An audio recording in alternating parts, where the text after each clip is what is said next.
welcoming you to my first video of my very new channel called They're Not Dolls, because they're not, they're action figures. The reason I've put this channel together is because I absolutely love collecting 1/6 scale action figures. Marvel, DC, Hot Toys, Enterbay, you name it, I'm all over it. I'm a pretty new collector, but I'm very passionate. I love the accessories, I love the workmanship that goes into these things, and I figured what better way to share the love than to start a channel, start some videos, review some stuff, and give some insight into what my opinion is on some of these fantastic action figures, particularly out of the Marvel Cinematic Universe and the DC Cinematic Universe. So with that in mind, I have decided to dedicate this video to reviewing the Winter Soldier. This guy is one of my favourite bad guys from the Marvel Cinematic Universe.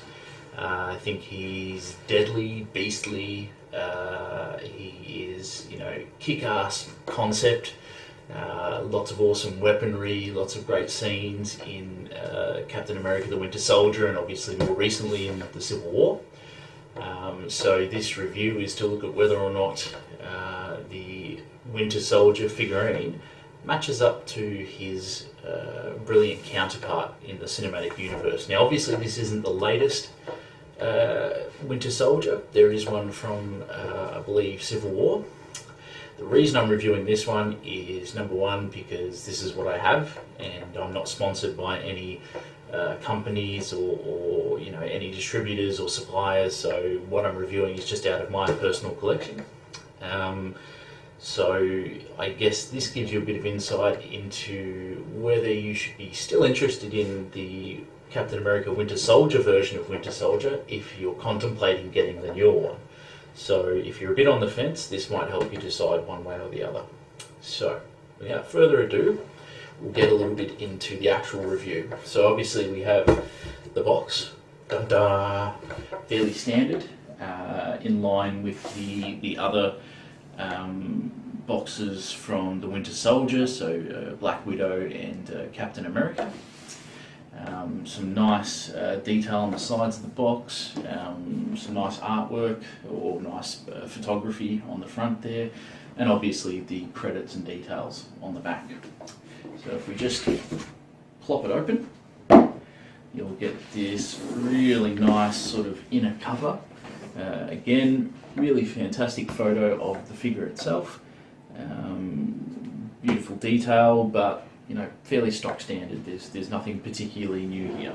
And then if we pop off the inner cover, you get the goodies within. And here it is, the fantastic figure himself with all his accessories, and I do mean all his accessories, which I'll cover off on in a moment. Alright, so let's pull him out and take a bit of a closer look. Here is the awfully evil and incredibly talented Winter Soldier out of the box. Straight away, a couple of things to take note of. The tailoring is fantastic. The amount of little details you can see, like buttons on the front here and the different straps and buckles that sort of put his whole military outfit together is just it's just superb. And obviously comes with a fairly stock standard base, which is the stock standard Hot Toys crotch base with the little crotch cradle in there.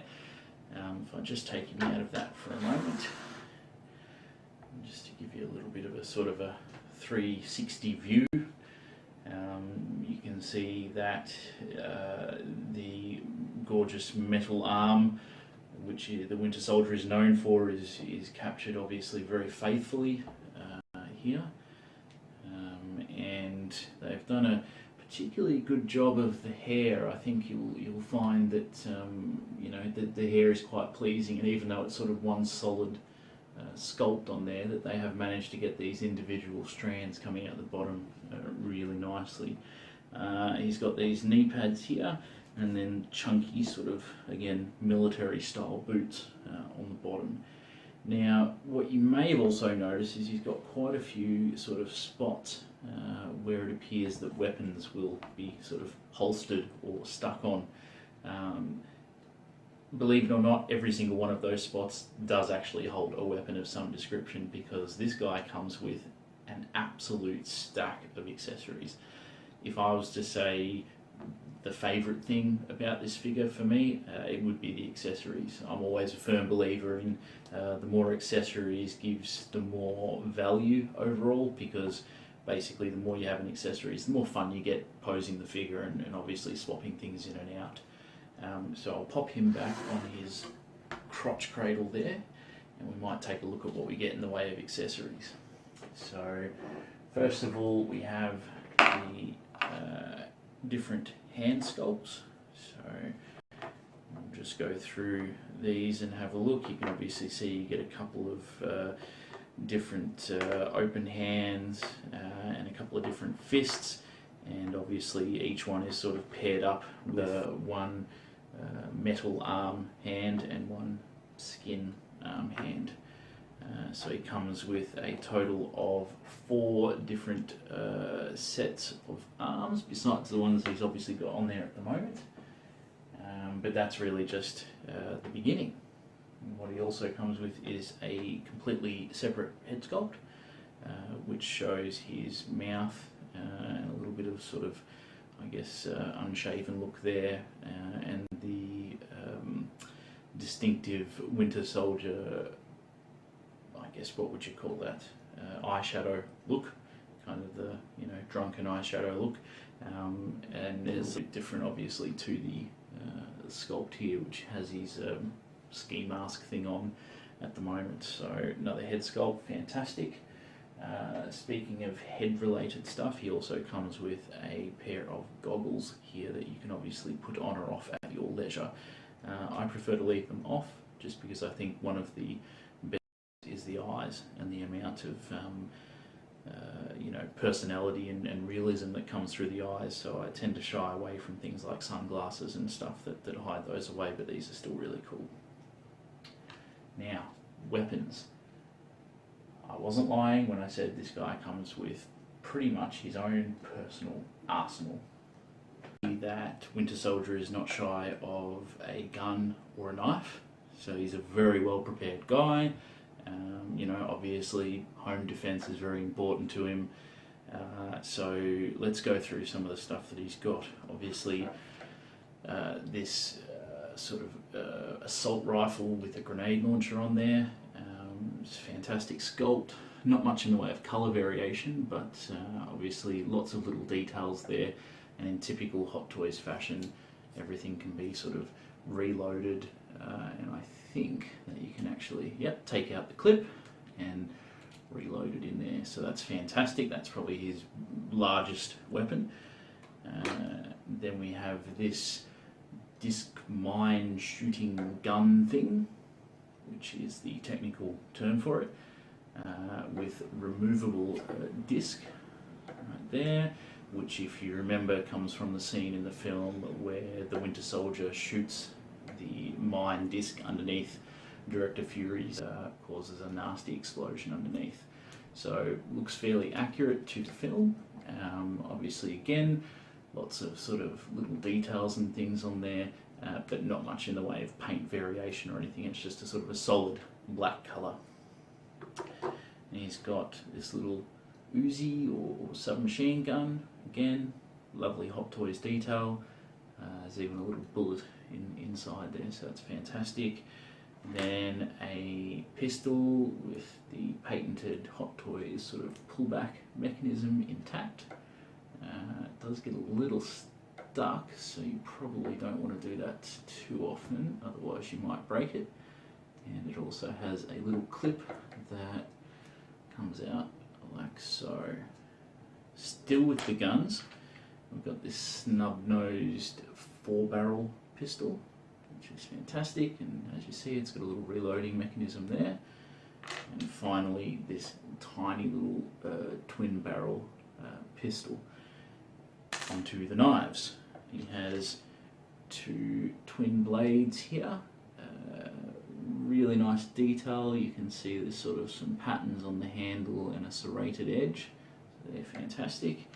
And this tiny little sort of knife with a kind of a loop on the end there. So I don't remember seeing this in the film. I do remember seeing the other knives, but irrespective, it's still quite a cool addition.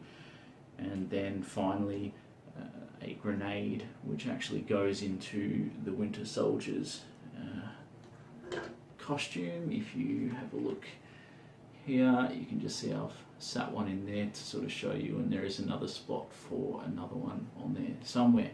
So in saying that, every one of these weapons has, or just about every one of these weapons has a home on the Winter Soldier, so you can plug them all in different spots. For instance, the submachine gun can go on the back here like so, and you can see he's got a jacket or sort of bit at the bottom of his rear of his jacket for these knives to go into, so they do sort of go around in a particular way like that. So we'll just add those in, and again spots for the guns as well. So this one I think must go in this side here, and then we've got a spot for this one and the little one here, and then finally the tiny knife that I don't remember seeing from the film goes into a knife slot just here, and now you end up with him basically armed to the teeth. Accessories and the overall sort of tailoring and look of the character and the box, but what about the articulation? So if we take a look, and I apologise if I start to move him around and weapons fall off, that's one of the little niggling things about the Winter Soldier, is there's no easy place to grab him because you'll constantly have things falling off him. But if we have a look at the articulation with the head first, there's a reasonable sort of degree of movement here. You do have to be careful that you don't get these collar parts of the material sort of caught in underneath his hair. There's a little bit of, there's probably more of a forward movement than there is back. He does have, does he have much of an ab crunch? More, yeah, there's sort of a little bit there. Nothing fantastic. You can move back sort of about that far. As far as side to side, well, there we go. Gun number one. Side to side, it's not too bad. It sort of feels like you shouldn't move him too far though, just because of all the different layers of sort of costume on him. You don't particularly want anything to rip or tear. As far as arms go, we can get quite high up. Seems to be that the sort of ball joint on this side is a bit more flexible than here. I can only guess that's because of the material here being a bit restrictive versus this one, which is obviously free of material. We can get a fair degree of forward movement, again probably more on the side of the metal arm than this material arm, and unfortunately no articulated fingers, so they're just set in sculpts.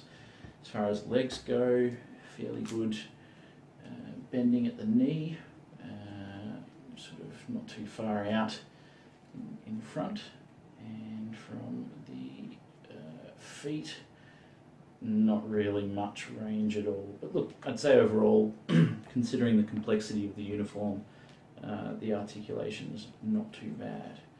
So you've heard me say a lot of pretty good things about the figure. Some of the niggles would be that, for instance, that he's just got so much stuff going on and connected to him and holstered on him that he can be a bit of a pain to pose because you're always picking things up, putting them back on. A little bit disappointed in the fact that the metal arm is not metal, it's plastic. Now, I'm not sure if that's changed for the Civil War version of Winter Soldier. It may have, and if it has, I think that's a reasonably good selling point for the new one. I don't think it would have been too much to ask to have them sort of coat this in a, I guess, a die-cast type material or something to give it you know, a more metallic look. In saying that, the paint application is good, and if you're not sort of looking at it too closely, you could probably say it's a passable metal look. Apart from that, I think this joint here is you know, it's a little bit tacky. I think they probably could have painted that the same as the rest of the arm, because at the moment it's a little bit noticeable. But look, overall, I think it's a fantastic figure. You know, lots of detail, lots of accessories.